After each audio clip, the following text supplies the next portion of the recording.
What is the number one tip for gaining lean muscle without fat gain? Hey everybody, I thought I would chat with you guys and gals a little bit about this today.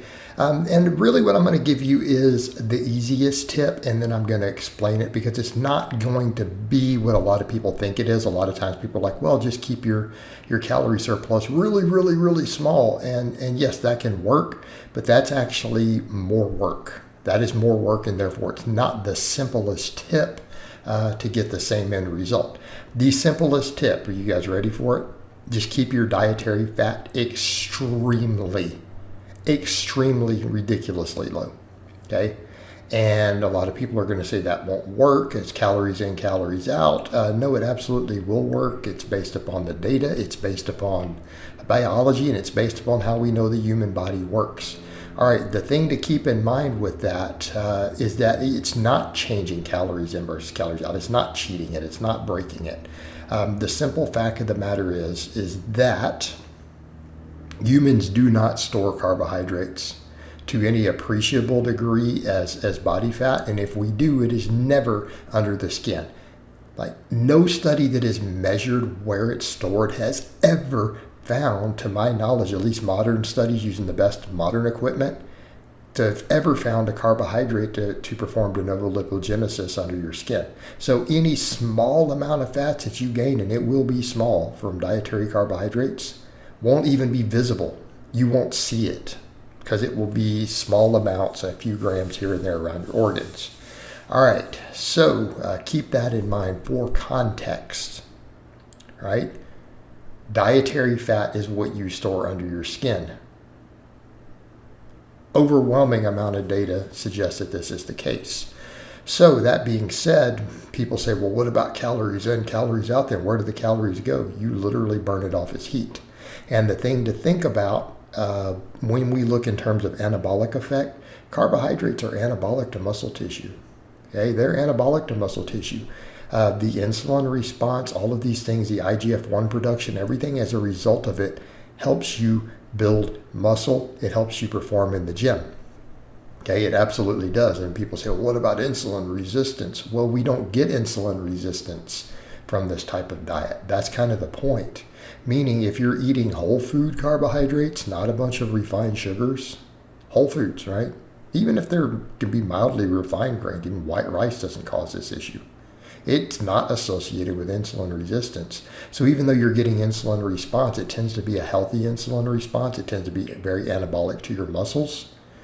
So what ends up happening as carbohydrate goes up, thermic effect goes up, NEAT goes up, our metabolism goes up. Okay? Context. As far as the other hormonal environment that people have to think about, all these people worry about testosterone and free testosterone. What does a higher carbohydrate diet do? Again, based upon biology, we actually know why this occurs, even from an evolutionary perspective. Okay, so let that sink in. We actually know the reason why it occurs, like why it was in our best interest as a species. Higher carbohydrate diets and an insulin response corresponding to it lowers SHBG. Okay, for those who don't understand, SHBG is serum hormone binding globulin. That is what binds to your testosterone and makes it inactive. So in other words, higher carbohydrate diets are associated potentially with higher levels of free testosterone. Okay, so all these anabolic hormones, this cascade of anabolic hormones that we want for building muscle, okay, for building lean muscle tissue, are enhanced by higher carbohydrate diets and protein to a lesser extent. Although keeping in mind at a certain point, ultra high protein makes you just start losing body fat. You don't gain more muscle per se. So, but wouldn't the same logic holds true? If your dietary fat is kept extremely low, you can overfeed protein or carbohydrate and not gain body fat. Okay, so we need to be clear on that. It's just that again, there's going to be slightly different pathways involved in terms of anabolism, fat burning, things like that. So either way you go, if dietary fat is kept extremely low, insulin sensitivity stays high, anabolic hormones stay high, right? Food stays high, energy stays high, metabolism stays high.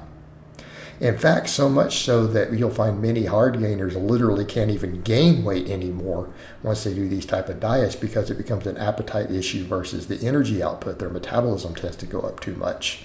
So just an FYI, for some people this can be a problem, but hard gainers don't struggle with lean gains per se. Okay. All right. So the question then becomes, what starts happening? Why does it not violate calories in and calories out? Because we burn more calories. In other words, if right now you took whatever you were eating, let's say we took all the foods that you've eaten for the last 72 hours, if you were at maintenance calories right now, okay, whatever, let's say it's 3,000 calories and you've been eating food XYZ, and we were to take that and make you replicate that exact same food choices. So again, it could be whatever you ate for the last week, on the exact same days every week, and we were to come in and add, and assume you were right at maintenance. If we were to add 1,000 calories of protein for one group of people, 1,000 calories of carbs for another, 1,000 calories of fat for another, their energy output would all be different in all three groups. Massively different. In fact, the fat group, their energy output might not even go up significantly. It might go up a small amount. Protein will go way up.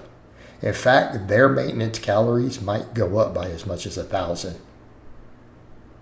Their 3,000 calorie turnover might turn into 4. All right, the carbohydrate's going to go up significantly. All right, we burn these things off as heat. We burn them off as extra NEAT. We become more active, more hyperactive, physically active. We fidget more. We move more. Our thyroid hormone upregulates. So all of these different pathways kick in, and what happens when we overfeed a lot of these foods, that our actual calories out start going up to compensate. And if you exercise and work out, particularly like you train hard, this is going to go up significantly. It's going to be enormous. So again, it contributes to only lean gains in this regard. And keeping in mind, people say, well, if it's making me eat all this extra food, but the corresponding response is more lean growth, because these foods will feed various anabolic hormones, recovery, everything else from training. It will create an environment to where gaining muscle becomes easier and more efficient through multiple pathways without contributing to body fat gain. That is why this is the one simple, easy tip. All right, guys, but that's really all I have to say on that today. I hope it's been informative, and I'll talk to you guys and gals next time.